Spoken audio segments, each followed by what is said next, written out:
good morning, evening, night, whatever you are. It's just welcome in, guys. It's been a minute for me to be here. I'm so happy to be here. You are listening to the X Button podcast, and with me, first of all, I'm Paul, and with me is the red-haired lovely Joe LaRussa. How's it going, everybody? Yes, Paul and almost forgot to introduce himself. Mr. Big Shot himself, SGF All-Star, the big proud. Alejandro, I survived. He survived and he thrived, let me tell you, making me super jealous with all the pictures he was taking. I covered games. I got to survive protests. Like, I had it all. So you managed to go to LA and DC within 24 hours to watch two sides of a very interesting coin. Oh, yes. I'm very excited for a parade this weekend. So. Oh, yeah. Lovely parade. I'm told they're very fun. Plenty of beads, you know. Oh, yeah. Parades. I hate parades. If you're looking for anything about SGF, we're probably going to disappoint you on this episode. But let me tell you, I need to hype up the fact that we are potentially doing another exclusive episode only focusing on Summer Games Fest. So stay tuned for that potentially. However, since you're here, this is the X Button podcast, Xscape Gaming's podcast that hosts every Friday from 10 a.m. onwards, God willing, available in the YouTube channel Xscape Gaming, as well as most audio services around the world. Apple Podify, Apple Podify, and the like. Yeah. You can find links in the RSS feed at tinyurl.com/escapegaming. If you enjoy our show, give us a like and subscribe. Gentlemen, it's been a minute since I've been here. As you can tell, I have to shake the cobwebs off just about every time that I start speaking through this headset. But how's everybody been doing? Winding down, basically. Yeah, considering all the crap you've been through, you're on the epilogue of your big story. Mm-hmm. Oh, yeah. He's a busy man. Yes. All the stories you've heard about going to a gaming convention that goes from 10 a.m. to like 8 p.m. every day, those are all true. They were nonstop, back to back, going from meeting to meeting, seeing game to game, talking with developers, running into all sorts of personalities, having a protest like a few miles away from you and seeing the fire over there while you're just covering games. We're like, cool, this is pretty eerie. But other than that, it's like a pretty cool getting to see all of that and a bunch of stuff that you guys have not even seen yet. So it feels very interesting, kind of being in that side of the aisle for once after so many years of wanting to be there. So I was already jealous of the fact that you were able to actually see all of that stuff in person, because I mean that's really just the closest thing that we're ever going to get to really 3 nowadays. But I feel like being able to walk around and be 10 feet away from certain people, taking pictures with huge personalities and yes, big huge people too in the industry, huge people too, they're super tall. I was like, holy crap. Oh, literally huge. Yeah, you're right. I know Maximilian Dude, for instance, I think he might actually be taller than me. Yes. Because somebody took a picture with him and they were 6'2" and they looked like they were at his shoulder. And I went, oh, shoot, he's got me. Yeah. That's actually somebody that's got me. How tall are you, Paul? 6'5". Oh, okay. So many people are like, oh, yeah, I'm pretty tall, 6'3". And I was like, haha, I got him. Yeah, I am 6'3". Yeah, I'm 6'3", yeah. Yeah. Okay, then I'm the shortest here because I'm 5'9". Right. And that's going to be really funny when we get to finally meet one day. It's going to be a really weird sensation. Yeah. Not being on the same. But man, like all the people I got to meet, like. But man, I'm still just so jealous about your SGF experiences. But do you want to share any like teaser stories or anything off the top of your head, Alejandro? I wrote our preview for Resident Evil 9. You were extremely low on my. Oh, sorry, that's my fault. Go ahead. Okay, can you hear me though? Yeah, you're fine. Okay. Yeah, I wrote the SGF preview for RE9. I'm writing the Pragmata and Onimusha one because we got to see all those 3 games together, and the embargo was yesterday, and I got to play Pragmata, and it was actually really cool getting to play like Pragmata because it's like a game that disappeared out of thin air for like years. Then in the second teaser, we're like, oh yeah, delayed indefinitely, and then at the State of Play, which was awesome, we got to see, oh yeah, it's back, and now it has a year in 2026. Yeah. And getting to play that is like it's a third-person shooter with almost Helldivers 2 like hacking mechanic with every robot that you fight. That's actually like way cooler and more intense than it initially seems. Because one could think like, oh, you need to hack to kill these robots. Sounds lame, but when you're like in the middle of it, it's like it adds an extra layer to strategy when you're facing different robots, because like each of them has a different hacking mini game, and you have to kind of like juggle all of that when you're like dodging, when you're what weapons, the few that you have, you're gonna use, or you're gonna use your regenerating gun, and just that kind of like flow state that you can get when you're like kind of hacking and then you're shooting was like, who would have thought they would have thought of an interesting way to do a third-person shooter? Because when you look at it, it just looks like a Dead Space, but not creepy, with robots and a very creepy doll girl. But once you're kind of in it, I think they have something there. I got to play that for 30 minutes. I was the first one in my group that beat the game. So then immediately the devs pull me aside and be like, so what do you think of the game? What's your review score? Yeah. So what's also about that beating the demos that they stopped us right before a boss fight. Like you see like this boss, and then you had someone tapping your shoulders like, demo's done. I'm like, oh, cool. And then they pull me aside and they just ask me, what do you think? Like, what's the thing that you liked?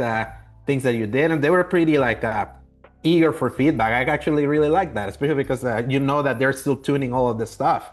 Mm-hmm. And the only thing that I could say that I gave them as a hopefully this gets fixed is the frame rate. I think it was running on an on quality mode, so it was kind of like 60-30, 60-30 and everything. So I was like, I think this could be smoother. So I kind of told them that. I was like, yeah, no worry, we're aware of that. I was like, cool, good to know. And a huge list of stuff that you probably cannot see that I have to scroll and remember. Not at all. Yes, I have a huge list of all our appointments. I have to kind of remember everything, but that's kind of like at least more pertinent, especially because we're posting right after the embargo lifted for this. So that's one that I want to talk about just right now, because other than I finally got my Switch 2, like I got to buy it when I arrived at LA. I just walked into GameStop and it was there. I haven't really played much, but I've been playing a lot, but not much that I want to say right now. So just to kind of keep going. So all right, fair enough. Joe, I think you've got 2 things. Is that correct? Are you allowed to talk about one of them? It released. No, yeah, it released on Tuesday. It's out. Yeah. Okay, never mind. Yeah, I can talk. I don't know why I thought it was like today. Even then, that would be allowed. Go ahead. I don't know. Yeah. So just the first one, I'm just gonna say I did like one race in Mario Kart World on my Switch 2 since last week. It's a racing game. It's cool to drive around the open world, but I don't know. To me, unless you're playing with friends, there's not much there in a racing game. Or you know, with a party or something. It's fine. It feels good. It runs well and whatnot. So it's cool. I haven't put enough time into it to form any serious opinions, but I just wanted to say that I have played it a little bit. It's very pretty. The open world is really, really gorgeous. How they have it. It streams really nicely into like. There's not a lot of pop-in or things like that. It like the LED loads well, and there's so many cars on the roads. It's kind of funny how many cars are on the open world road of Mario Kart, and they always have like an outfit for you to change into, or a ramp for you to ride up, or a cannon to shoot you out of. It's an interesting setup there, but yeah, it's cool. It's a cool game. I don't know how much I'll play of it in the end, but I just wanted to get it because that seemed like the right thing to do, because there's no way I would ever buy it at $80. Yeah, I would say it was fun hearing the thoughts, the ongoing thoughts of people that were playing and reviewing Mario Kart as they were at SGF.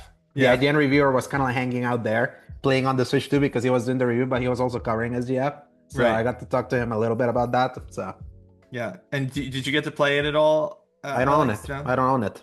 You didn't? Yeah. I thought you were gonna buy it. I thought you were gonna pick it up. My sister has it. She bought she got my pre-order, so I'm gonna play it after we're done recording. So I might have thoughts on that next week. Okay. Yeah, that's cool. And Paul, you got your Switch 2 today, but have you played it, turned it on, done anything at all with it? We sure have. Correct. And despair fills my soul, let me tell you. But no, it's a wonderful piece of technology. I've got it right here. It is. There it is. Lovely feel.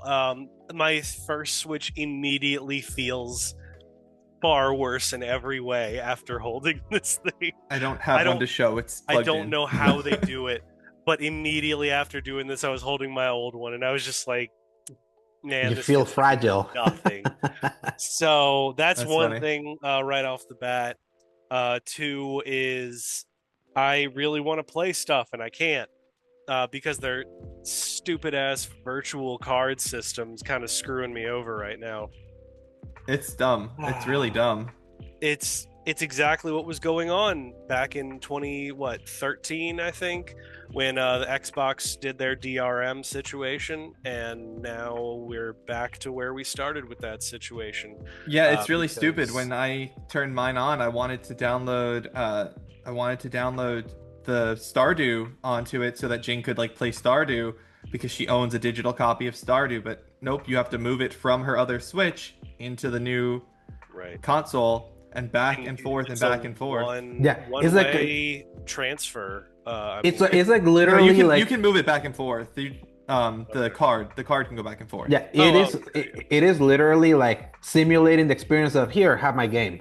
Okay, Yeah. give it back to me. Yeah, Literally. it's dumb. It's bad. I hate it. I don't like that. I'm going to complain about that every chance I can get. I'll be honest. Yeah, because that's not Because what we bought. We bought the digital version of the game. We didn't buy the cart like that. yeah. You know, that's And Mhm. not. not only that, but for anybody that doesn't happen to be always next to your buddy, you're kind of screwed out of your situation, especially if you happen to live several states or potentially countries away from your friends. And you just don't have the access to stand next to each other, Mhm. you're out of luck and you can't do anything about it. So Yeah, I guess I feel like you it's a buy your really own game. anti-consumer situation at Yeah. that point. It's not a bad idea if you want to be able to share it with people who don't own it. It's dumb if if you have to share it between console units when you do own it. Mhm. That's the stupid part. Like I would not mind if Jing had to share it with me as a family account and lend it to me, but the fact that she has to like unload it and reload it into the console when it's her account and she's on that It's super console dumb. is so dumb. It's horrible. It's absolutely horrible for sure. And they had it right because they did the account, primary account, secondary account, like the other systems. That's how it used to be. So it's like I know they did this for like their whole game share, like big feature that they like showed in the Nintendo Direct, where it was that immediately you can start playing with someone else like without having to download the game. I Yeah. get it there, but it meant that it screwed up the other side of the fence. Though I would say, Paul, I was looking up. Mhm. It seems that if a game doesn't have online, we may still be able to like play a game at the same time. Really. It's just the online games that got screwed. So in this case, Mario Kart. Which that's fine because I have my own Mario Kart for that. But Mhm. if we can figure out how to make me not have to spend more money, I'm gonna take it as many times as I can get. Oh yeah. Yeah. But in any case, yeah. So that's my experience with the Switch 2, and I hope to actually get to play some real games on it very soon.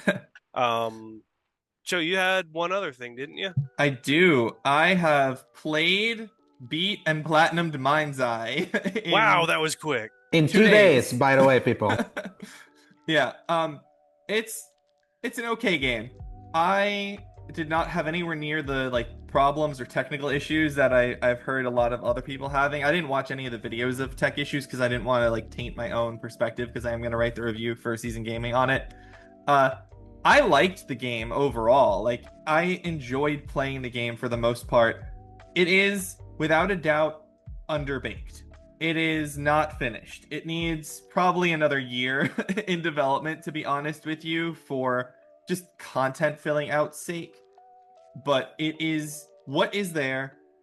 Let me go start from the beginning of it. It is a game that you start up and you're dropped right into the story like any other normal single player game is. And then as you progress through the story, you unlock these side activities that just show up on your map, and you don't have to do them, but you're expected to check them out. But they're like one at a time, and I think there's maybe 6 of them through the course of the main campaign. And you switch over to not playing the main character. It's literally like a side story, like a little side thing that's happening. And those are demonstrative of what the content outside of the main story of the game is. There are these side activities strewn throughout the world that you can do. But once you're not doing the main story. There is a free roam mode where you can roam around the Red Rock City and all that, but it's like barren. Like it really is, and this is a good segue into Paul when we get to there, but it really is an old Mafia Definitive Edition or Mafia 2 Definitive Edition style. Here's a big open world. There's nothing in it. Just follow the main story path and do what they tell you. And then when you're done with the main story, you're free to explore if you want to, but you don't really have any reason to. And that's basically the experience with this game. I really liked the story. I thought the story was pretty interesting most of the time. I think the acting was usually good, although occasionally really, really bad. It was almost as though they were really constricted in time and they just took everyone's first take. Like nobody ever had take two. There was never, let me hear that again. Do it in a little different way. It was just whatever your first go is, that's in the game. Probably a little bit of a mistake there for some of the lines. Some of them felt a little flat or just sound like weird tones, things like that. But overall, wasn't a big deal. And it's really pretty. It's actually a really pretty game. The character models are pretty high quality when it comes to the main cast of crew of people. The pedestrians and the others, not so much. But when the people you're regularly interacting with, and it's got really nice eyes, like it's a lot of close-ups on faces where you're like seeing the eyes of the characters, and it feels like there's something back there, unlike the glassy Mass Effect Andromeda at launch kind of glass eyeballs where they were just look like dolls. That's not a thing in this game. It doesn't feel that way at all. The problems with the game are, like I said, the barren world and just some weird choices. Like you can't skip cutscenes, so if you fail a mission or if you quit the game and load back up, and the last thing that happened was a cutscene, you're rewatching that cutscene because there's no separate save function. It just auto saves as you go through. 2025. How do we still have unskippable cutscenes? I know, it's so strange. Also, here's the weirdest thing, and I knew it early on, but it didn't click to me how weird it was until I was done with the game trying to explore the open world. You can't open a full screen map. There is no map. Really? There's a mini map. There's a little mini map in the corner, but there's no I want to go to this location. Let me see the map and figure out how to get. You just have the little map in the corner, and that's it. So I was trying to go to these side activities and just see what was around. It's can't do it. Can't get there because you just have to follow the road and hope you find one. Because they're on the mini map, on the borders of the mini map, where it's if you go that direction, there's stuff, but there's no way to figure out how to get there. So if your road ends, you're well, I guess I'll try going north and around and up, dead end. Guess I go back south. Nope. Yeah, so there's no plotting. About this one, Jeeve. Yeah. But the thing is, Paul, when you're playing the main story, it's got a GPS thing. It just tells you exactly where to go on the mini map. It guides you along the way, and you follow along, and you get where you need to go perfectly easily. It's very well done in the story. So it really is as though they put all of their time into the story and then said, let's just throw a whole big open world that has nothing to do and is not possible to explore and kind of really sucks, and just throw that in, and then we'll fill it in with stuff later, which is their plan, is to fill it in with stuff later. So overall, I liked playing the story of the game. I don't have any desire to play more of this game when it's not a story piece of content. I don't want to go and explore the side activities or anything like that. It's interesting. It's an interesting feeling. It doesn't feel Is it at least fun when you're shooting and driving? It is fun when you're shooting and driving. It's not the tightest shooting in the world. It's kind of like a looser version of what you would have in a Grand Theft Auto, where it doesn't have a super great snap to aim or anything like that. But the shooting itself generally feels pretty good. It doesn't have a lot of impact with the bullet hits though. You don't really get that sense of I've killed somebody or I've got a good shot in on them. But the actual act of shooting, it makes good use of the trigger, the tight triggers and whatnot for PS5 on the DualSense, where I was playing it on the PS5. So I like that. And the driving is cool, but is very floaty in that you hit something and your car's going flying. You crash into something, the physics are not exactly right on this one. So but it feels good to actually do the driving. It's fun to drive around and brake and turn and stuff. It needs a little refinement. And that's really the gist of this game, is everything needs a little bit more refinement to really hit that sweet spot. I didn't have any major tech issues. I had one hard crash in there. There was a lot of explosions and stuff going on, and the game autosaves pretty generously. I didn't have any major concerns. Like, oh no, I'm gonna have to do a whole bunch of stuff again. No, I just had to like kill a bunch of robots. Like that was all that I lost on it. And yeah, it's fine. It's a fine game. I don't hate it. I don't love it. I would not recommend people buy this game. It's way too expensive at $60. If you have the experience that I had, mostly crash-free and problem-free, $30 or $40 would not be an unreasonable price if you have a good story if you like a good story, because it really is a good story. I enjoyed that part of it. I see Alex is sharing the open critic here of it. I would love for you to read the scores, please, that you see there. I'm currently seeing a 3 out of 10, Yeah, 5 out of 10, and a 6 out of 100. Okay. Yeah. And if you're having so $30, people. if you're having a broken experience like Push Square had, no, I wouldn't buy it. I would give it a 3 as well. I didn't have the broken experience. I'm in the unique position where I can't judge you too harshly, Joe, because I was a Cyberpunk 2077 when it released. So I can't become a hypocrite. But on the other hand, I know that there was a lot less content here. And by the way, there is a roadmap for fixing. Oh yeah, roadmap, a fucking roadmap. Yeah, buy it for $30. Yeah. If the game functions like Alex, all I can do is say my experience with the game, and my experience with the game is that it was worth $30. If someone said, hey, buy this for $30, I would say you would have $30 worth of fun. It took me about 12 hours to play the game. If it was a $30 game, 12 hours for $30 of a game that worked enough to get through the game and was fun when I was playing it and when I was actually invested in the story and what was happening and was curious as to where things were going. Yeah, I mean, for me, I would give this, I'm sitting at like a 6.5 right now as a score. Okay.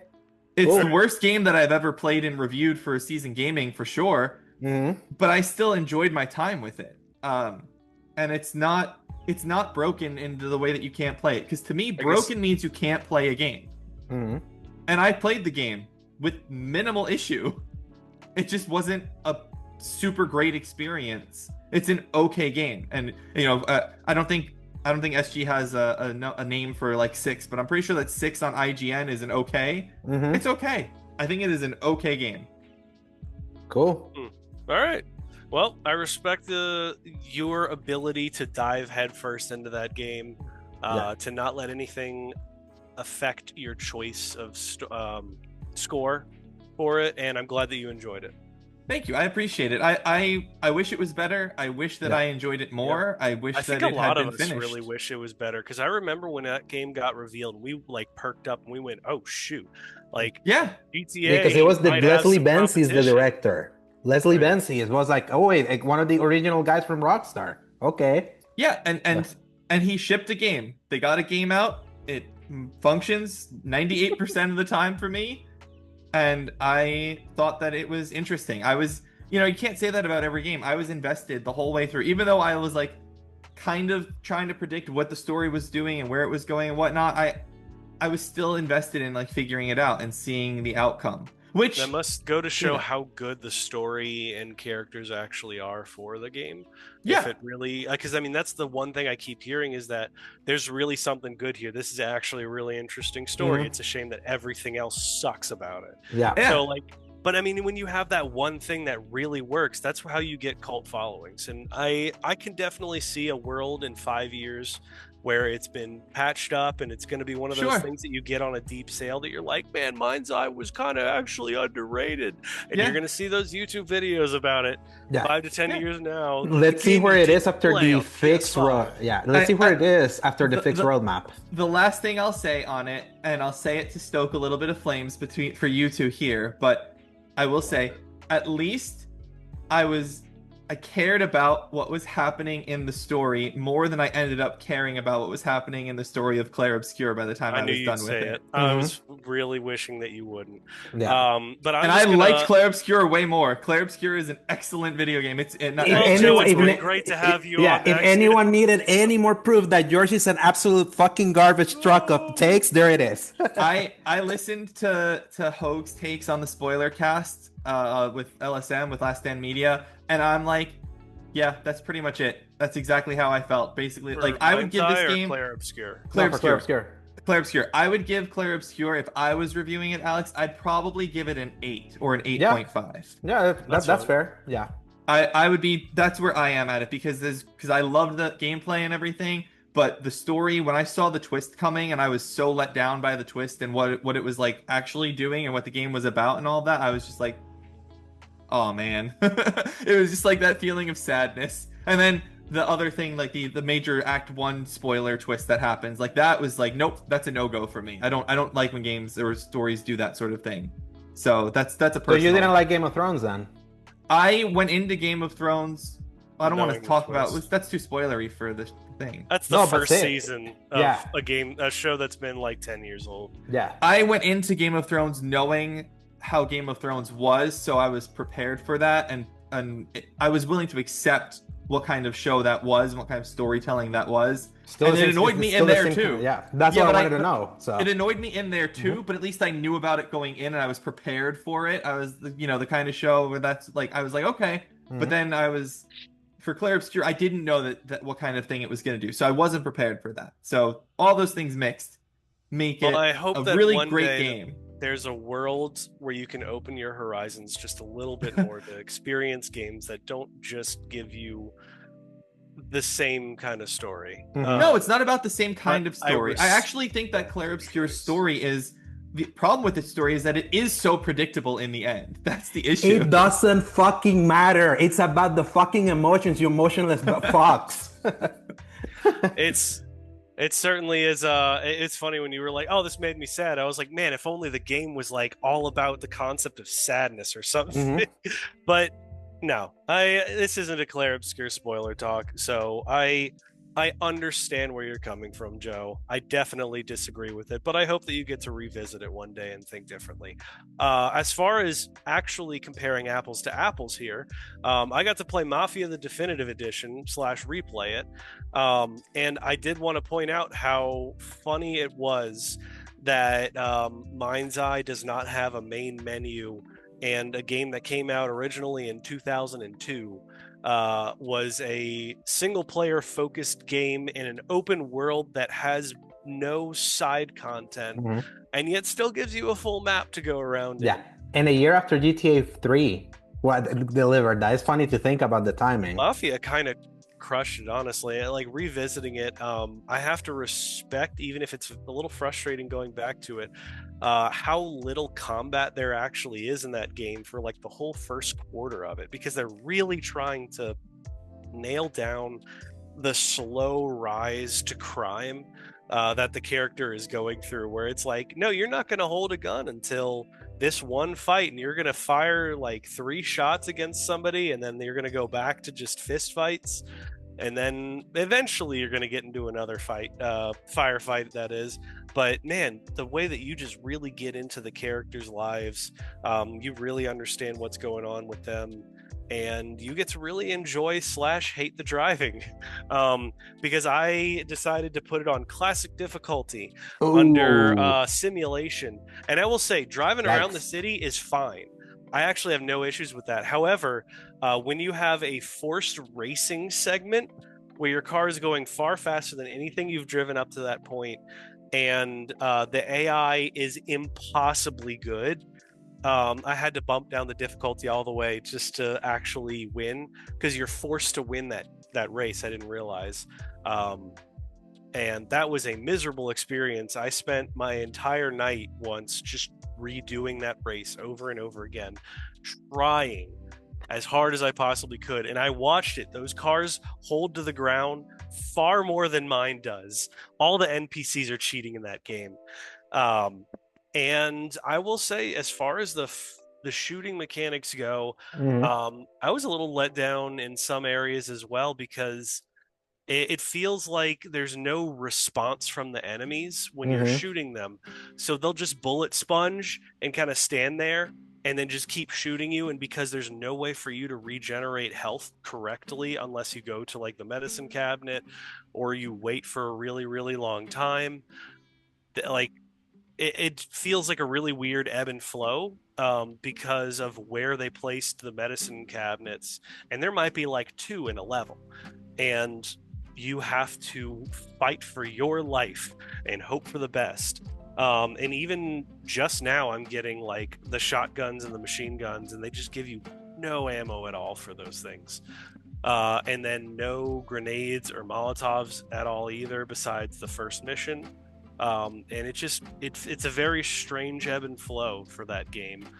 But overall, I'm really enjoying, at least until I can play something much better. Um, but before that, actually, because it's been so long since I've been on this group, well, first of all, Alejandro, you didn't have any comments on it. Yeah, I'm trying to remember. Like, you beat the Mafia before, right? I Yes. think. Yeah, I beat it once, and I was kind of itching for an open world game with some driving. And I was like, it's been a minute since I played Mafia 1. I really don't want to touch Mafia 2.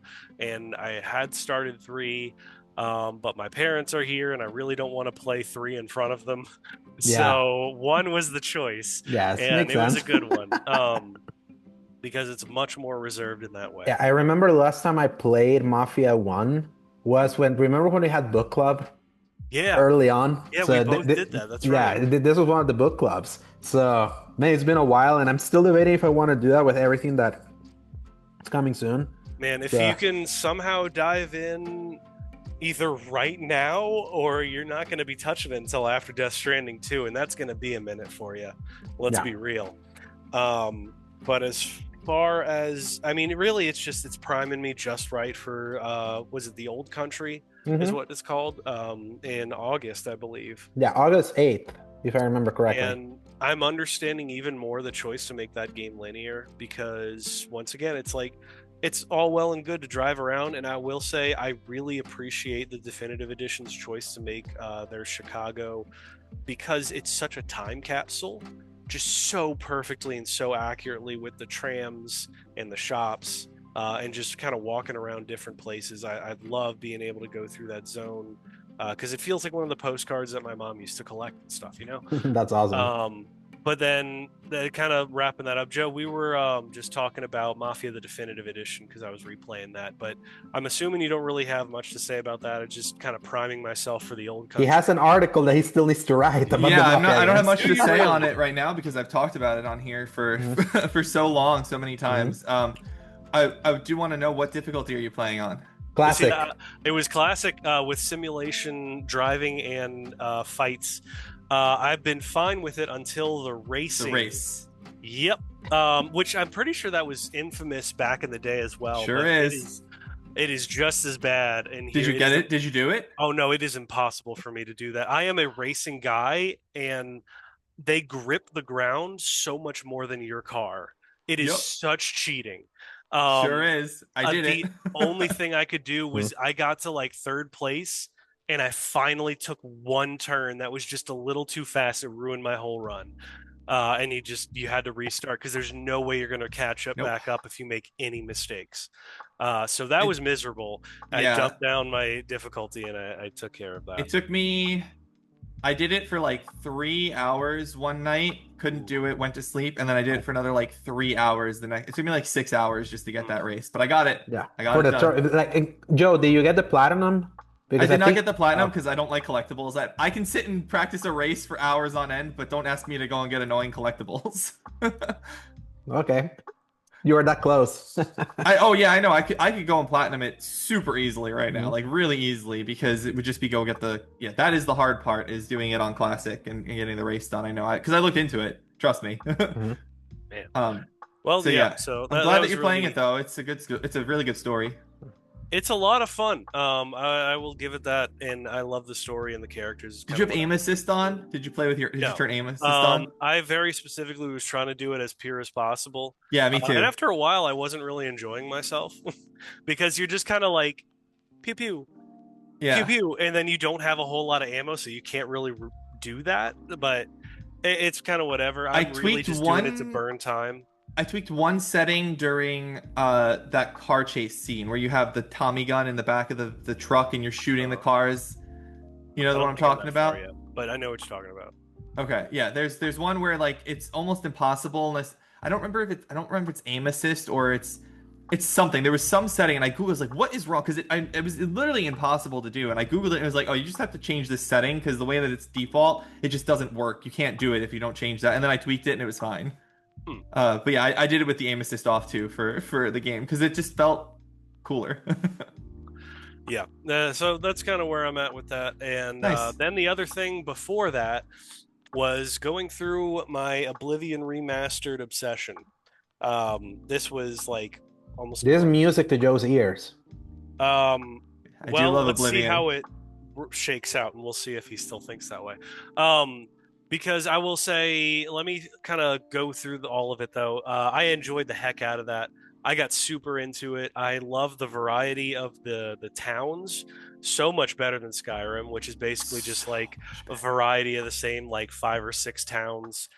So much bigger with so many more NPCs per town. Um, I will say the quest variety, I can understand why people are talking about that so much, where instead of fetch quest central, it's like, hey, let's go murder this guy, or hey, you need to go defend this. My sons went to go fight it, and hey, I'm really paranoid and I think everybody's out to get me, and all sorts of crazy stuff. But like the way that you can problem solve to solve issues creatively is just so cool to me personally.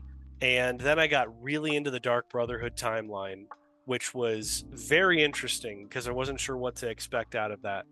Now, let me say it started off really cool and I love the concept, and I was actually like at the climax of it, I was thinking this was going to be like the best one I'd ever seen, because if anybody doesn't know, it climaxed with saying, hey, there's a mole in the Dark Brotherhood, kill everybody in your hideout. um I was like, okay, so we're gonna order 66 all these people that I'm getting used to, instead of like in Skyrim where you come home one day and just everybody's dead pretty much. um I thought that was really cool. And then in execution of it, it really kind of lost its luster because nobody questions anything that you're doing. You'll talk right to them and you say, hey, I have this secret message, and they're like, man, that's awesome. Do exactly that, don't worry about it. And you're like, okay, and then you kill him, and that's it. Because nobody else saw him, because he's like around the corner 20 feet away, and you could just leave their body there and nobody reacts to it.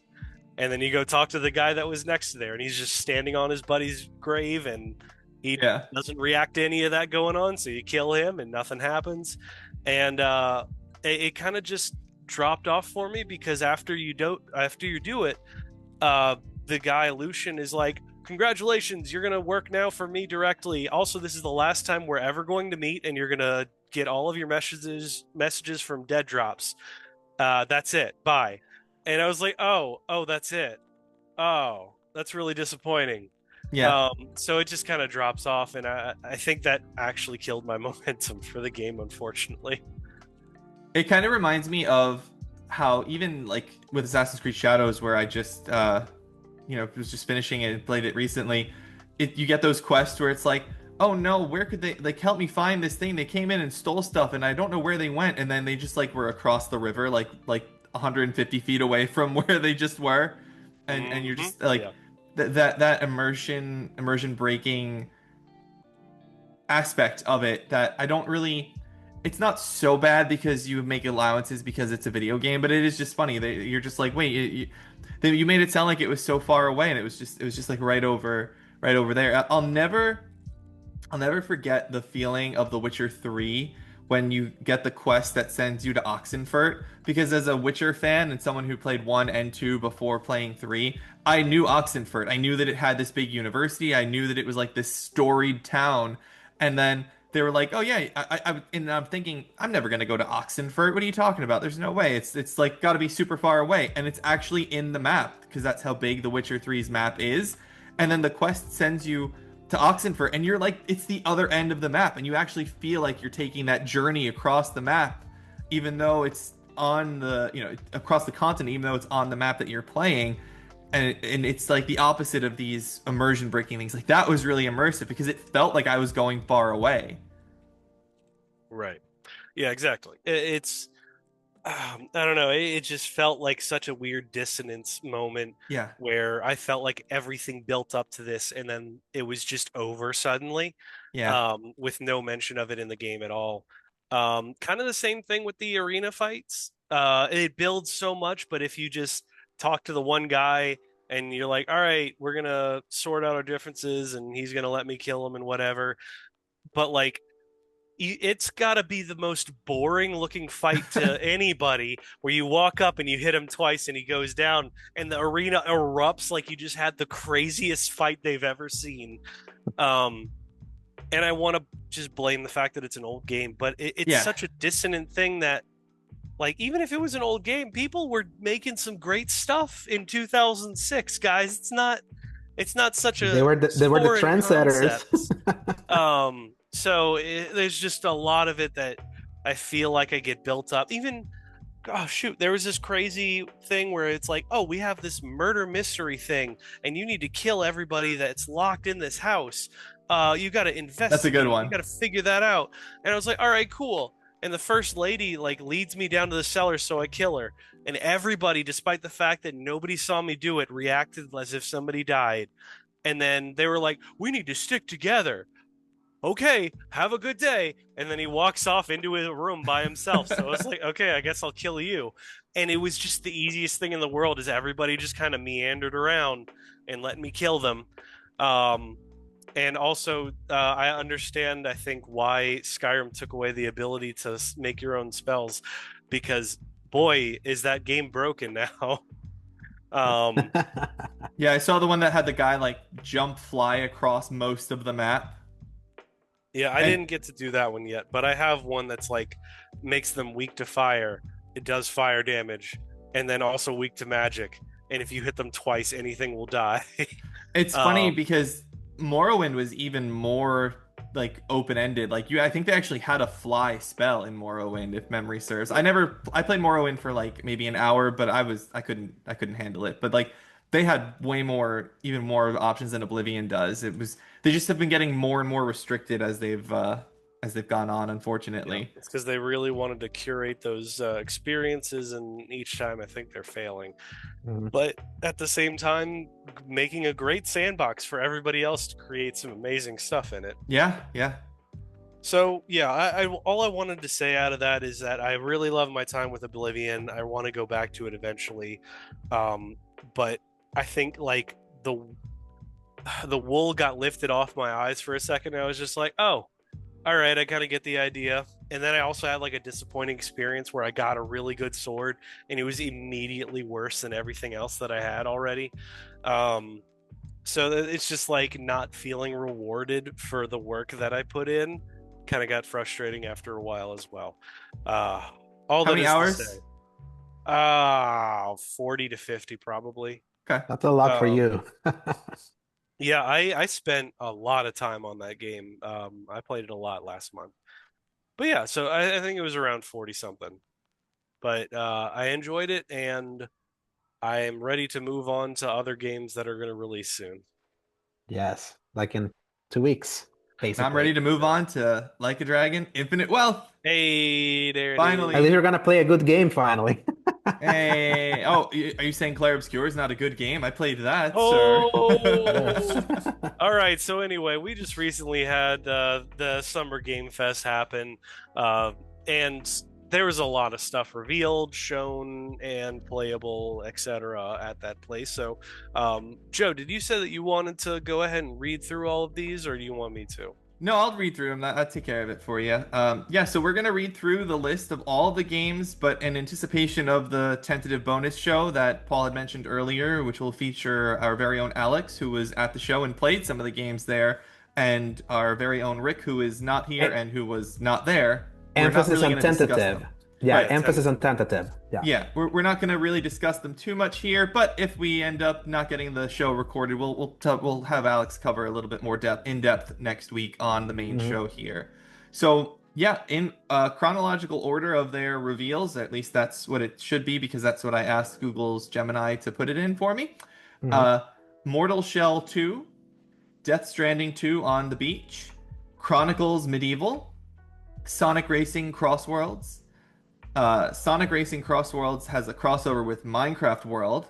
There's Code Vein 2, End of Abyss, Mouse PI for Hire, Game of Thrones War for Westeros, Atomic Heart 2, The Cube, Marvel Cosmic Invasion, Onimusha Way of the Sword, Felt Bat Boxing, Killer Inn, Arc Raiders, Dune Awakening, Chrono Odyssey, Nicktoons and the Dice of Destiny, Wuthering Waves 2.4, Mio Memories in Orbit, Lego Voyagers, Mafia the Old Country, Out of Words, Lies of P Overture DLC, out now, Fractured Blooms, Crystal of Atlan, Jurassic World Evolution 3, Seven Deadly Sins Origin, Mina the Hollower, Deadpool VR, Dying Light the Beast, Mixtape, Toa and the Guardians of the Sacred Tree, Acts of Blood, Scott Pilgrim EX, The First Descendant Breakthrough,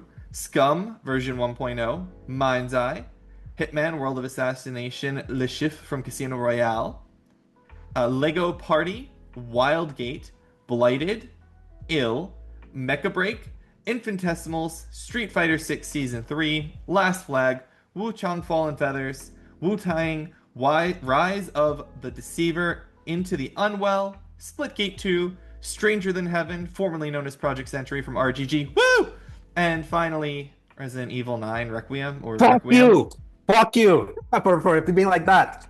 That was the best announcement of that thing. I was there, we were all screaming, and no one gave a fuck about Stranger Than Heaven while we were there. That's just okay. for you to know. So That's all right. You don't have to. Yeah. I'm not saying there's anything wrong with Resident Evil Requiem. I just was, as I said in our chat, annoyed that they like did that tease of like it's not coming today, and then it came at the end of the show. It's like that is a disappointing thing to someone who is not looking forward to it already. I'm wondering if we should have let the guy that didn't enjoy the showcase actually read all of the games from the showcase. Yeah. But yeah, as Joe said, the opinions have been kind of split. I've seen actually a few other people being really disappointed, but it's really funny because those people usually get immediately flamed because it goes back to the memes of, man, this is how people react when there's not a gun or a ball in a showcase or something. Obviously, that's not the case for the subject matter, but there's certain people that'll just not react to certain things, and there's some people that are predisposed to really enjoying certain things. I'm one that's mostly on the positive side, especially because of the stuff that we've been seeing. And I had to see it from a small phone case as my son was climbing over me the whole time. And I just kind of had the That's sound so funny. on, and I was looking over the whole time like, oh, shoot, Onimusha. Oh, shoot, Ninja Gaiden. And just kind of like getting the gist of some of the things if like I lost track of what was going on or whatever. But I will say there's a lot of stuff here, and there's a lot of variety. Which I don't really get the hate for this show, honestly, Paul. I think it was pretty good. Like it was pretty solid. Like when you see this entire list, like it wasn't like amazing. It wasn't out of this world, but I enjoyed the show overall. And I mean, it wasn't any worse than the Summer Game Fest show normally is, at the very least, because sometimes it has some real stinkers. Yeah, it was better than last year's. Last year's was a stinker. Yeah. I remember last year was a stinker. 2 years ago was okay, kind of like this. No, that one was great. 2023 was the best one out of the three. And then 3 years ago was like another stinker. It's like stinker good year. And I never pretty remember much any of these, so I'm glad that I have y'all to be the encyclopedias. Basically, every odd year is good for SGF. Every even year has not been good for them. Like it's so funny that there's a cadence now. So, and this one was like good, but the 2023 one was still the best one. They just based on the quality of announcements that were there. Yeah. Like the pop for Ari Requiem, trembled that entire YouTube theater. Every time that Ari showed up, like even like with the Lady Dimitrescu, like voice actors kind of like teasing around. Even though it's funny, if you look at the Chiki Jun Takuchi, it says like you just have to wait in a blink of an eye. He even said it, and a lot of people didn't. When he said that, he's like, it'll be ready in the blink of an eye. We just need a little more time. I was like, he's going to show it at the end of the showcase. So that actually didn't even catch me off guard that happened. I was like, they're going to be cheeky about this, aren't they?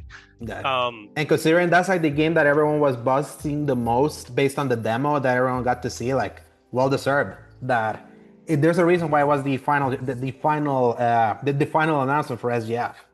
Which I know, since we didn't talk about it, Alejandro, do you want to share like 2 sentences or slightly more about what you got to see? From this entire list, I got to see games and I got to play. I feel like, for example, Death Stranding 2 on the beach. I went to the Orpheum Theater for like an hour and a half like presentation that you can actually watch online. But I got to be there like on the theater to kind of see like what you can go see. I would recommend you go check that out if you're interested in Death Stranding. I got to see Code Vein 2 like early, very, very early. I was actually with Brad Ellis and Dustin Furman in the same room as we were watching like the presentation for Code Vein. How they were saying that it's Code Vein a la Elden Ring, kind of like a bigger style of that game. I got to play Marvel Cosmic Invasion alongside a bunch of other Dotemu side-scrollers, which include Ninja Gaiden and a really amazing beat-em-up called Absolum. Definitely check that out. Onimusha Way of the Sword was one of the 2 like presentations I saw with Capcom. I saw that one first before Resident Evil. Paul, keep an eye out on Onimusha Way of the Sword. That is gonna be like to your liking. Not you, yo.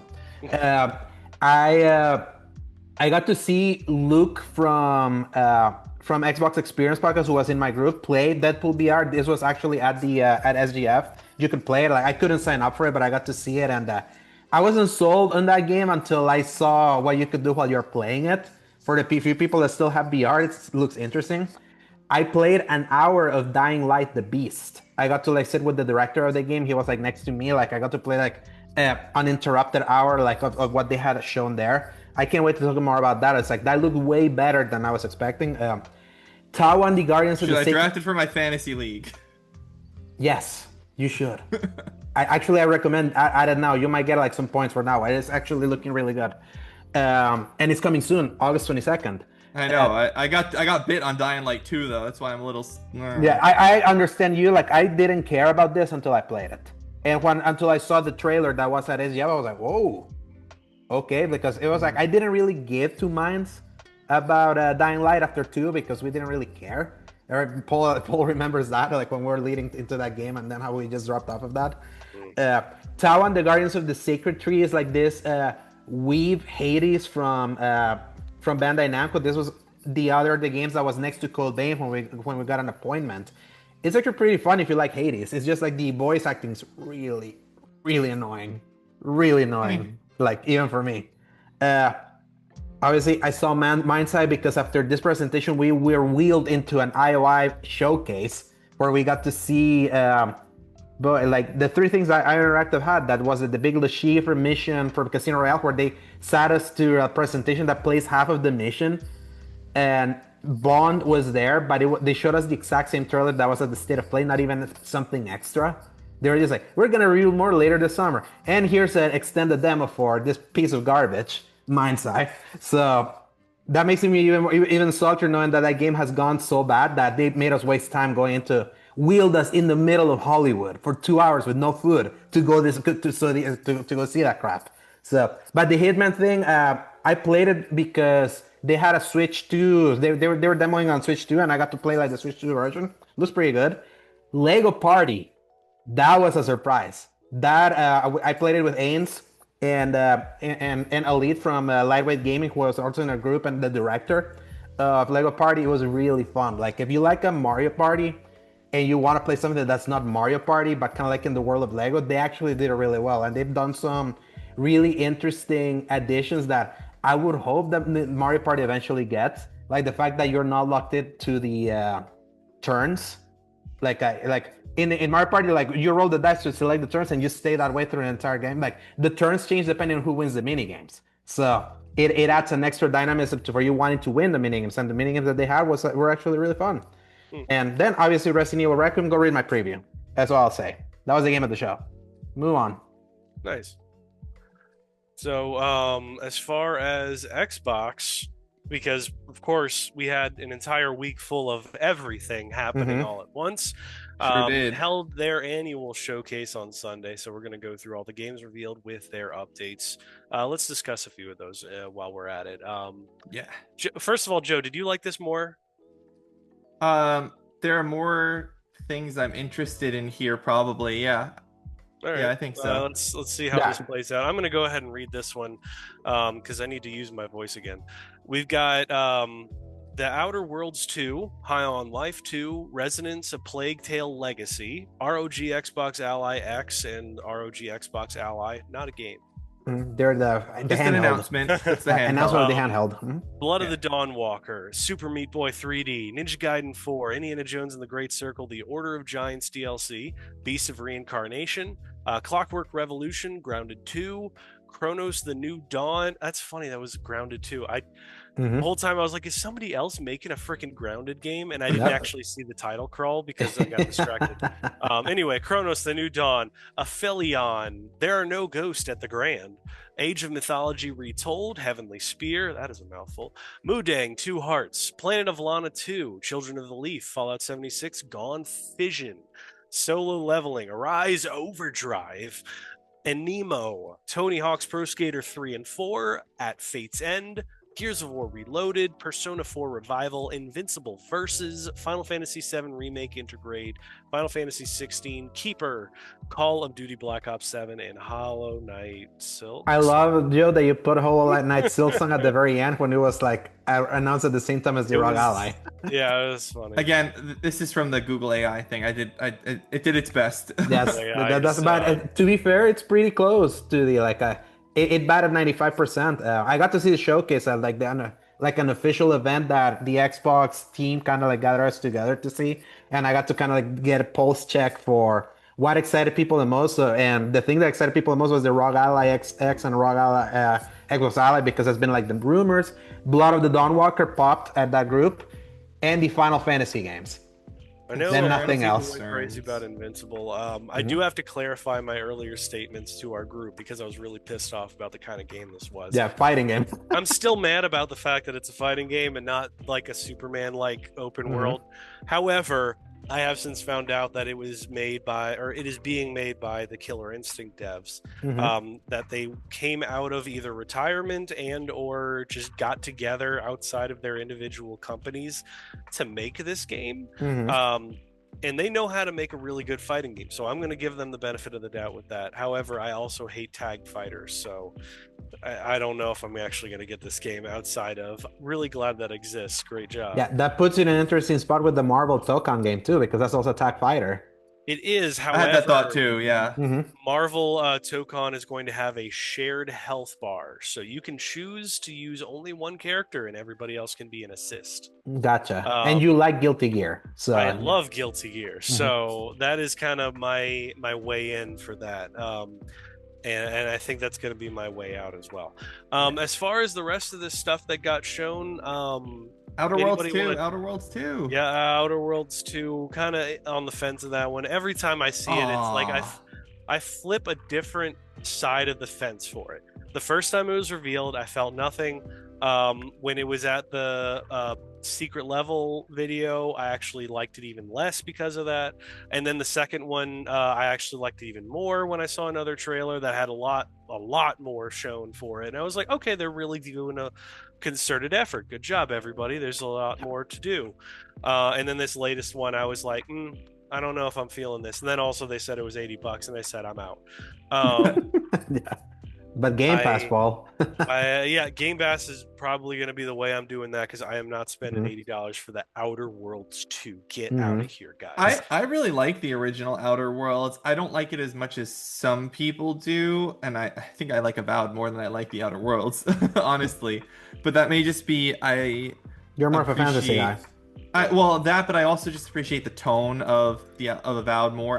The Outer Worlds tone is kind of cringy to me. It's kind of eye rolly. The Like, Outer Worlds is, what if we took the Rick and Morty humor and put it into a video game? and Rick and Morty makes me want to jump out of a window. So Yes. yeah, so for me, I'm excited for the Outer Worlds too, just because I like Obsidian's games generally speaking. Granted, I didn't never played like the big ones, KOTOR 2 or New Vegas or anything, but really like Pillars. I really enjoyed Avowed. So I'm curious about Outer Worlds 2 and what they do to expand upon the original Outer Worlds. I never went back and did the DLC for Outer Worlds 1. I have it, I own it, but I own the PS4 version of the DLC, and my disc is in Florida, so I will have to get the disc when I go down there in July. Or get a digital copy. That's been pretty cheap, like Yeah, lately. I thought So, about it, but I also like I do own it, and I don't care. It's not like Yakuza where it's worth buying over and over and over again, that sort of thing. Like I'm not gonna play the Outer Worlds 2 again once I finish or the Outer makes Worlds sense. 1 once I finish the DLC again. Yeah. I know for me, I was very interested with the Resonance Plague Tale Yes! Legacy. Mhm. I, especially after playing the ending of Plague Tale Requiem, Yes. I want more of it, and then only to find out that it's actually a prequel made me very frustrated. Yeah. However, I'm trying to put that aside because I really enjoy what they do with that series. Is it a prequel? I didn't know that. I didn't see Yeah, that they said it anywhere. was a prequel. Yeah, Yeah. That's prequel weird to because it's called Requiem. Legacy. A legacy is an after the fact thing. Right. That's a poor choice of words. And it's weird because kind of the whole point of Plague Tale is that you are not a fighter, and now you are going to be playing as probably the most fighter-looking character in that Mhm. entire series. Yeah. From a literal standpoint. So I don't really know what they're going to do about that, but Maybe I really they'll just lean like the more. world though, so I don't care if I'm like just the world being is in that great. world. But I do think a lot of it is gained from the fact that you are playing as Amicia, Amicia. with Hugo, and the whole point is that you're in a really dark fantasy that you cannot fight. Yeah. Oh, Paul. French Amicia or English Amicia? Meaning French accent or English accent, because they switched it in the second game for some reason. Right. I might need to That's hear right. I just realized that. Obviously, I would say French just based on concept because the whole like we're in France and Yeah, I'm with you. playing as a character named Amicia. I am a little tired of the fact that fantasy just means British. Like, let's get some variety out here, guys. But I don't know. We're just kind of stuck in that. I wonder if it's more actiony too with the new character, because like the pirate in Requiem, That's like kind she of was what I'm like more afraid that. of. And that's kind of what I was getting at is the source of my concern. However, they haven't steered me wrong yet, so it kind of makes me want to give them the benefit of the doubt. They've done a great job. I'm excited just to learn more and about it. Blood of Dawnwalker. Sorry, watching the Blood of Dawnwalker. I was kind of getting where you were going with Okay. that, but I missed out on it, so I was going to bow out of any talks about it. Because I think I jumped back in at Ninja Gaiden 4, and then I think I stayed in pretty much after that. So Paul, Blood of Dawnwalkers from the director of The Witcher 3. Is that Is that vampire RPG? I saw like the very briefest moment. Dawnwalker RPG. Yeah. I know that Joe, you said you're concerned over the time mechanic that they announced. Yeah. That's something, but it's like not a real time mechanic. It's something that you manipulate the time of how you do things. That's the thing, is that like I'm really interested in this because Witcher 3 is one of my top 10 games of all time. I love it, and this is really interesting to me. I like vampires. I don't do zombies. I like vampires, and Dawnwalkers and all that's an interesting concept. My concern is what they described is that like when you do stuff in the game, you progress time forward. And as someone who is a kind of completionist, I don't really like when I'm hard cut from being able to see everything based on like doing stuff. It makes it's almost like choice paralysis in that regard, and it's the kind of game that I would want a guide for to tell me the best path through when I care. You also love Kingdom Come Deliverance. But you can do everything in that game. I did everything in that game. You have to choose at times, right? And you make choices, but you don't lose access to quests. Unless you choose something that like kills somebody. What about any of the quests that move forward the acts? Because I know they warned you that there's only one quest in the entire game that moving forward will not be allowed to do, and I did it first. So yeah. All right, I get you. But you played Metaphor, so I did, but that's the thing is I didn't care at that point of that game because that was just a new experience of this entire style of game. I'd never played Atlas's games before, and it bothered me there as well. Like I was really annoyed when I realized that I'd missed the opportunity to get the debating trophy for debating every person one time. that platinum brain rot's real, Paul. I don't even have it that I bad. So I don't know, But man. You got it pretty bad too. I'm over here like yeah. I get that though because that's my same issue with like the anxiety of Final Fantasy Type 0, Mhm. the Fire Emblem situation that we talked about, and what was the big one that I would not shut up about for a while? Oh, Majora's Mask. um, just yeah. anything with like a ticking clock where you can't, in theory, do it. However, actually, Majora's Mask you can because of the spell, so that's different. Lightning Returns, that's a good one. Yeah, So yeah, it's a FF13C, lot right? of stuff where like anything you do moves forward time, and you're not going to be able to do it all. Yeah. Frustrates me. So I get Yeah. that. But I'm However, still excited to see how it plays out because it could be I well I balanced. just watched the trailer again, and this looks fire. hmm So yeah, I get everybody's hype for this. This is Yeah, kind of this is cool. one of the ones that people were excited when everyone remembered it was the Witcher 3 director. Someone in the crowd was like, Witcher 3 director. And then I was like, oh, yeah. So, Yeah, Rebel Wolves. Yeah.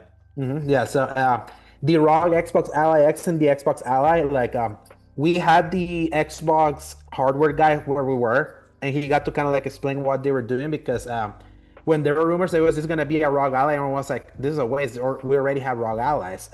What they're doing here is that they're finally fixing Windows 11 like for the portable and doing one that's specifically tailored for this.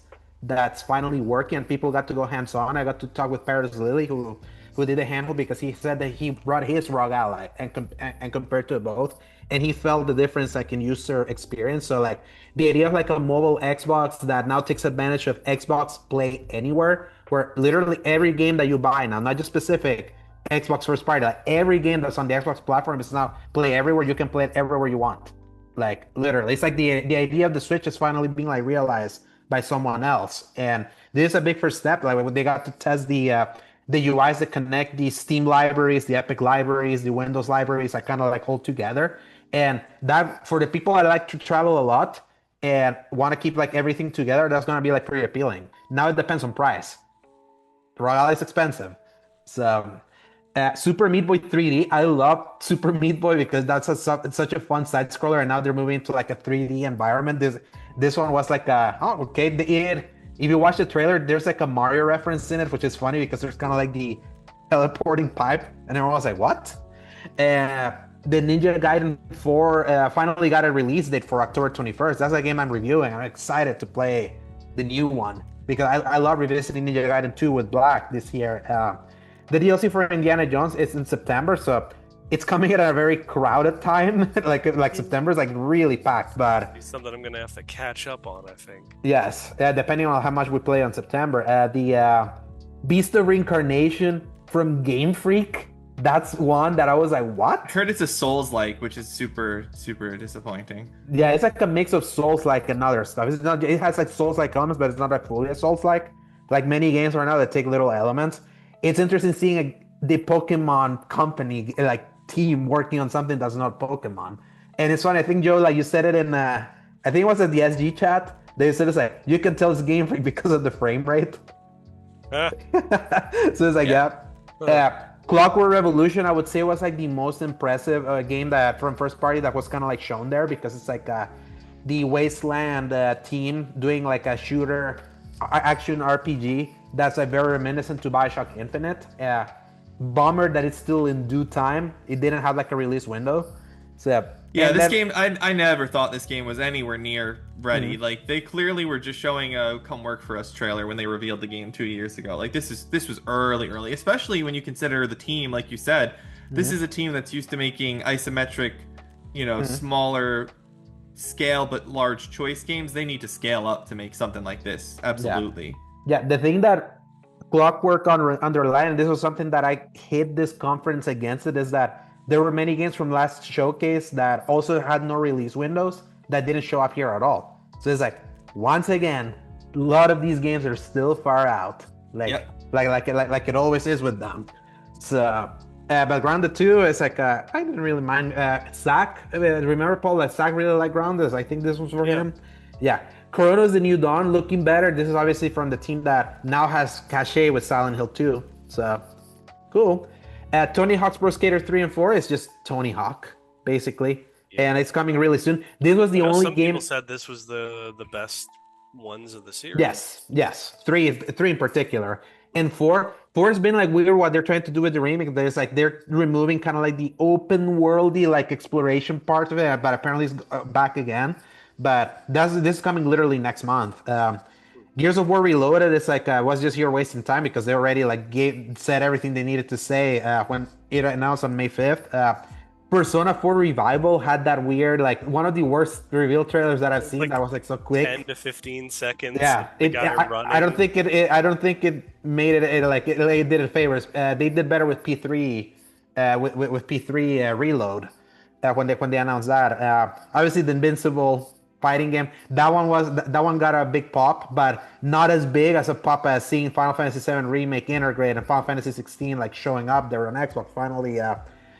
Fully underlining Final Fantasy's multi-platform and officially making Xbox the only console that you can play Final Fantasy 1 through 16 because the PlayStation consoles don't have 13. So that's a funny. I cannot believe that's a thing. Yeah, it's so funny. Like that's a funny reverse card for a series that was more associated with PlayStation. Also crazy that you can still play 11. Yeah, you can. Wild that that's still a thing that exists. You can't play 11 on Xbox, can you? Yeah, backwards compatible. 11, the multiplayer. Yeah. Mm-hmm. They released 11 on 360. Console? Yeah. I didn't know that. Yes, and it's still it was a PC only thing. Yeah, it was on PS2 also. Originally. That's where I played it actually. Yeah, it was one of the first times that you can buy like the broadband. Keeper, the new game from Double Fine. This is the Psychonauts people. That looked interesting. Really interesting. Yeah, and it's coming out this year. So it's like, makes okay, sense cool. That's made by the Psychonauts people. At first, I was like, this is so weird. Yes. I wonder what's going on with this. Sure. And I think everyone can agree. I think, Joe, you made a rating for later. It's like you don't end a showcase with it. Like your one more thing being Call of Duty Black Ops 7. No. Guys, we got such a crazy surprise for you. It's Call of Duty. Yeah. That was like the deflation I felt in the room was hilarious. Yeah. Because it was like, what is this? Like someone screaming. Everybody was really hyped up about the like crazy sci-fi look to it. Yeah, but because people thought it was Quantum Break 2. How it was looking, like how mind-bending it is. When it's so Milo Ventimiglia there, it's like, wait, what? But then it's like, Call of Duty. The game that I'm going to be reviewing later this year because I always do these. So it's like, So it was like, it ended flat. The previous Xbox showcases were better, but it had a lot of great stuff here. But I feel these are great third-party showcases now because there's so many that said PS5 logo on everything. So they're doubling down because they know that they don't care about that. They are all about Xbox Play Anywhere. And Xbox Play Anywhere is like pretty appealing. So, move on. Yeah, all right. Nintendo Switch 2, because we're not done talking about that. Yeah. Famitsu. I never know how to actually pronounce Famitsu, that's how it's Famitsu's data reports that it's the fastest selling console of all time in Japan, hitting at least 947,931 units there in the first 4 days, not counting Nintendo's own store. This tracks with Nintendo's announcement that the Nintendo Switch 2 sold 3.5 million units globally in its first 4 days, meaning it is most likely the most successful console launch ever. Finally, the Switch 2 is the UK's biggest Nintendo launch ever, but it doesn't come close to the PS5, according to Nielsen IQ. And since you mentioned UK here in this writing, Joe, it's also behind the Xbox consoles, the Series X and the S. Series, it's behind the Series. So it's like number 4 in UK. So, but that's just one territory. The fact that it's like probably the fastest console, like it was like 1 million in a day was PS4, I remember. Yeah, but this is like this is 3.5 million in 4. So it's like a lot. It's good. And a lot of Switch 2s. Yes, and I would say Nintendo did good at stocking a lot of stores for people to just walk in and buy it. That's all about mine. For sure. They knew the demand would be there. And everybody was talking about. Did you tell the story? I don't remember. Did you tell the story last week? Okay. just for context, between if everyone had just bought the Nintendo Switch without Mario Kart bundle, Nintendo made $1.5 billion. Wow. Because it's like $450, times 3.5 million. Obviously, rounding and Mm-hmm. taxes and fees and other things, but yeah, basically over $1 billion Nintendo just made. Yeah. They're raking the money. Yeah, So I all the think they brouhaha. finally broke green after the year of Luigi. Yeah. Next one, Paul. Yeah, Konami held a press event showcasing Metal Gear Solid 3 Delta and announced a Silent Hill 1 remake developed by Bloober. Bloober is the most recently known for the development of the well-received Silent Hill 2 remake from 2024. Konami also announced Fox Hunt, a new online mode for Metal Gear Solid Delta, replacing the Metal Gear Online from the game's PS2 release. Details on the mode are to come at a later date. Yeah, it's like a 1v1 online thing where you're hiding as props and hunting each other down. Oh, So, that sounds really disappointing, actually. Yeah. I Yes, didn't look anything up about it, and that's weird. Hmm. All right. Next one. Yeah, I was like, I don't even want to stay on that Nope, nothing to say. Mhm. Yeah. All right, so correct me on the pronunciation here. Lars Wingefors is I think it's stepping down. Wingefors, but yeah. Wingefors, okay. Is stepping down as the CEO of Embracer Group to be replaced by current CEO of Crystal Dynamics and Eidos, Phil Rogers. Wingefors oversaw the massive expansion and sudden contraction of Embracer after a funding infusion fell through. Embracer is the publisher behind critical and commercial hit Kingdom Come Deliverance 2. Yeah. All right, hang on for one second. The fact that the CEO of Crystal Dynamics and Eidos that got sold to them is going to be the new leader Yeah. of Embracer, that is extremely funny. Yeah. Lars Wingforce. I think it's Wingforce. But we can debate how it's the pronunciation. Yeah. Yeah, debating the pronunciation of that. It's like Lars Wingford is the one that acquired so many in that, and that's free. And he was the one that was trying to spearhead that $2 billion kind of like infusion of cash with the Saudi Arabia that fell through, and then that completely collapsed the entire Embracer of it. Also, good riddance, I would say. Oh, absolutely. Down, Paul, to your point about it being funny with Phil and all that, that is very common. Is that if someone works for your company and you see they're good at what they do and their companies are successful, then the boards are likely to pick them out. Well, I'm just surprised that elevate them. What was the last release that Crystal Dynamics and Eidos were able to? Eidos was Guardians of the Galaxy, and the Crystal Dynamics was Avengers. And they're working on. So all of them are within 4 to 5 years since their last release. Yeah. And it's a CEO of a company that was it's just funny that it's not an internal promotion. It's just Hugh, we bought you 4 But it is an ago. internal it is an internal promotion. Well, it is their own. Mm-hmm. Yeah. That is internal then. But you're right. They could have brought the CFO and brought them into CEO or something like that. But I mean, this is the best case scenario to me. It's just comedically. Imagine getting bought, thinking that it's Sojover, and then suddenly finding yourself in charge of the Bracer Group. Yeah, I mean, from my experience in corporate world, you very rarely bring your CEO in from the leadership already. CEOs are a very specific skill set, and there's 6 of them, and they just kind of bounce around from the same companies in the industry. That's a separate thing. but yeah, so it's interesting to me. I think that it's probably time. He's been there for a long time. They've had some trouble, so let's see what Phil does. Mr. Rogers. Yeah, I mean, the damage done by Wingforce is already done. All the teams that he bought and closed.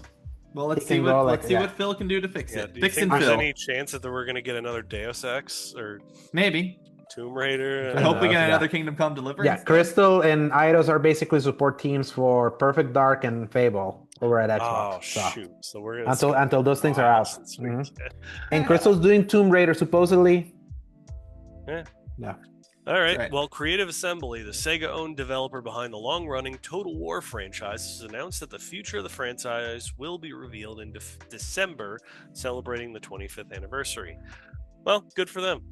It's going to feature, according to VGC, that the show will feature new game and content announcements alongside commentary from the development teams shaping the Total Future War. Vice President of Total War Roger Collum said, "Beyond celebrating the past, we plan on welcoming the future of Total War in a big way." Yeah, classic strategy. Is it it's RTS? These are the RTS series. It is series, the RTS series right now. And they're huge. I like Total War. I've enjoyed their games before. I wish they could somehow figure out how to put any of their games on a console. that would probably be nearly impossible. Yeah. Anyway, Stellar Blade's PC release has become the only Sony's second published PC game to pass 100,000 concurrent players on Steam, only behind Helldivers 2. Yeah, Right, and that should keep growing because South Korea, it's like mostly PC gamers. So. Who would have thought that even if you have the Gooner bait, if it's an actually really good game underneath it, who would have thought? So good. Yeah. For real Gooner bait, go to First Descendant. That's what I've heard. Yeah. Oh man, that game's straight up Gooner bait and it's garbage. So. Or the Fire Atronarchs from the Oblivion. I've heard that it's actually not like a bad game, First Descendants, but no, it is. It's not, but it's really predatory. Yeah, that's what I've heard. I've heard predatory, but I've heard the gameplay itself feels pretty good. Probably if I had to guess. Anyway, I haven't played it. I'm just telling you what I've heard from other. I played it. It doesn't feel good. It does, like Warhammer, Warframe feels so much better. So definitely. The Zelda movie has been delayed by Nintendo, but only by a few weeks. Miyamoto-san explained it was due to production reasons.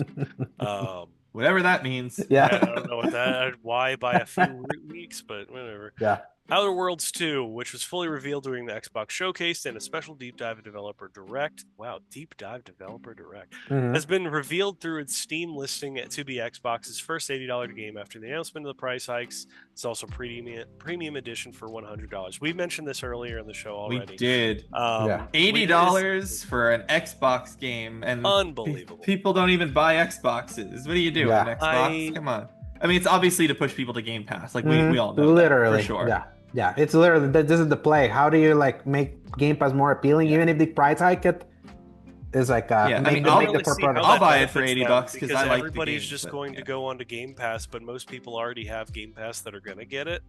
Which is why I'm just going to buy the game. Who's going to go out and buy Game Pass just for Outer Worlds 2? Like, oh man, that's really what I want now. I would rather give them $80. I would rather give them $80 than add an MAU to their numbers. Yeah, instead of hiding like 25 a month, because I assume that's what's gonna be soon. So anyway, Sony's Bend Studio, the latest of seemingly never-ending string of layoffs in the gaming industry, suffering a 30% or 40-person hit to the headcount. Ben's unannounced live service project was amongst the casualties of Sony's mass cancellation of live service projects over the last few years, including The Last of Us Online from Naughty Dog and a rumored God of War live service by Bluepoint. This was expected. Yeah, it's just, of course, because they got canceled, of course they're going to shut down a lot of the stuff. Yeah, I would big names that were at Bend that used to work at our Sony studios got laid off. I was like, that's real unfortunate. Yeah, and I don't really want to spend too much more time on it either because it's just another case of disappointing things. And speaking of disappointing, Call of Duty Black Ops 7 may have been the most disappointing one more thing in video game showcase history, but the casting information recently revealed is exciting. Oh, why would you make me read all these names? Milo Ventimiglia, most famous as Jess Mariano from Gilmore Girls, also a little bit known from some of the shows called Heroes and This Is Us, is starring as David Mason and with co-star. God dang it, co-star Kiernan Shipka of Mad Men and The Chilling Adventures of Sabrina fame. Sorry, Team Jess, Team Logan for life. I don't know what any of these words mean. You're banned from writing these things for a week. I don't know what any of this. Yeah, it was supposed to be me reading this originally. But even then, even if you were reading before it, that last one, I didn't know what this said. It's Gilmore. It's a Gilmore Girls reference. Sure is. Elizabeth, and I hate that I know it because I've seen that show. Don't hate that you know it. It's a great show. Which is the one with the baseball hat? Luke. Yeah, Luke. Logan. Yeah. Okay, yeah, Team Logan. Luke. You know what? No, Luke. Luke. Yeah, Luke. Yeah, no, the Team one. Luke then. Yeah. Luke is all these other people. Luke is an adult. Rory's a child. Yeah, Team Jess and Team Logan were the boyfriends for Rory. Yeah, those are Rory's boyfriends. Who was the one that turned into the supernatural brother? I think that's Dean. Dean, yeah. I'm Team Dean then. Yeah. You are in a small minority there, Paul. I know. All I knew was he was there. I enjoyed him, and then one day I came home from work and he wasn't in the show anymore. I was like, "What the heck? What happened?" I thought he was in the show. Yeah, he's in it for the first couple seasons. Then he has some guest star roles, and anyway, Team Logan. Why Team is this what life. we're ending our episode on? We're ending with our game releases. Thank you very much, as we always do. Yeah. This way we can talk about whatever we want beforehand, but we always end on the games. Yes. Do it, Joe. Read the release dates. Yeah. You got it. Here are the release dates for June 15th through June 21st, 2025. We have Gex Trilogy coming to PS5, Xbox Series X and S, Switch, and PC on June 16th. Date Everything comes to PS5, Xbox Series X and S, Switch, and PC on June 17th. FBC Firebreak, that is Federal Bureau of Control, Firebreak, comes to PS5, Xbox Series X and S, and PC on June 17th. That is also a launch into both Game Pass and PS Plus Extra for anyone interested in not spending extra money on that game. Yeah, that's cool. That's a good idea for a game like this, I think. Lost in Random, The Eternal Die, PS5 comes to PS5, Xbox Series X and S, Switch, and PC on June 17th. Maximum Football comes to PS5, Xbox Series X and S, and PC on June 17th. Tron Catalyst comes to PS5, Xbox Series X and S, Switch, and PC on June 17th. Battle Train comes to Switch and PC on June 18th. Crown Gambit comes to PC and Mac on June 18th. Raido Remastered, The Mystery of the Soulless Army comes to PS5, Xbox Series X and S, Switch 2, PlayStation 4, Switch, and PC on June 19th. Rematch comes to PS5, Xbox Series X and S, and PC on June 19th. Robots at Midnight comes to Xbox Series X and S and PC on June 19th. And Star Overdrive comes to PlayStation 5, Xbox Series X and S, and PC on June 19th. I'm interested in Rematch a bit because I like soccer and that might be fun to play. And it's the it sucks. Sifu. It's like $40 though. It's the Sifu developer, and it's on team, and it's on Game Pass, so we don't get to pay. Is the Tron Catalyst game that hack and slash top down one from Bithell I Games? think. Let me double check. I'm not sure. Yeah, I think as much as I don't like subscription services, I think that Firebreak being on a subscription service is probably good for that game's potential survival. Fun fact, probably the only reason. Fun fact, Firebreak was the only Xbox like branded game that was at the SGF floor, because you could see like who was bringing them, because it had like the brand. It was the only one that had Xbox. It wasn't even their game. It's funny. Especially when Control is mostly marketed by PlayStation. So that's why FBC was and Alan Wake 2 were heavily promoted by Xbox, so it makes sense. And Remedy and Xbox have history. So I just found it interesting because it is a Control spin-off specifically. That's what it is. Yeah, I always associated Control with PlayStation, even though Quantum Break and all that other stuff. I mean, frick, Alan Wake 1 was such a 360 game, but I don't know why. It's like Control was revealed by PlayStation, and they had like the marketing for that one, so that's why they do these marketing deals, because you associate it just by guilt by association, basically. FBC Firebreak, I saw the Easy Allies play it all together at the demo booth. I saw Bloodworth, Damiani, and Isla like playing like all the team at the same time. So, and I saw Skill up there too, like earlier. Yeah. So was Tron what he was thinking of, Alex? Did you look? Was Tron Catalyst? Yes, is a top down, Paul. Okay. Yeah. There you go, Paul. Yeah. All right. Not much interest this week after FBC Firebreak. We're just abiding time, Paul, for like the big meet. I literally buying time and hoping that the time moves quickly. Yes. So that I can just play the things that I want to. Or Timefall. Yep. All right. Well, this was a good episode, guys. Yes. So where can everybody find y'all? Yep. At Joseph_Law_Rusa on Twitter. You'll see my MindsEye review on Season Gaming, hopefully sometime before the next episode comes up. I have to write it. I'll write it this weekend and get it in the hopper for reviews and get that posted soon. But we'll see. We'll see where I end up. I'm sitting 6.5-ish right now. But and they delist it. That would be so That'd be very funny. I mean, Alex... I mean, it's like we did a Conquer review over at SG, and it got delisted literally 3 days after, so it's happened before. A_Dorsegovia at Twitter, A_Segovia on Blue Sky, and seasongaming.com, where you can find my written stuff, including recent reviews and a couple previews from SGF that are going to be going live as the weeks go by. So, all right. And Paul? As always, y'all can find me at Dork of Art on Twitter. I've recently figured out how to actually put my breaking video games gameplay segments back on there.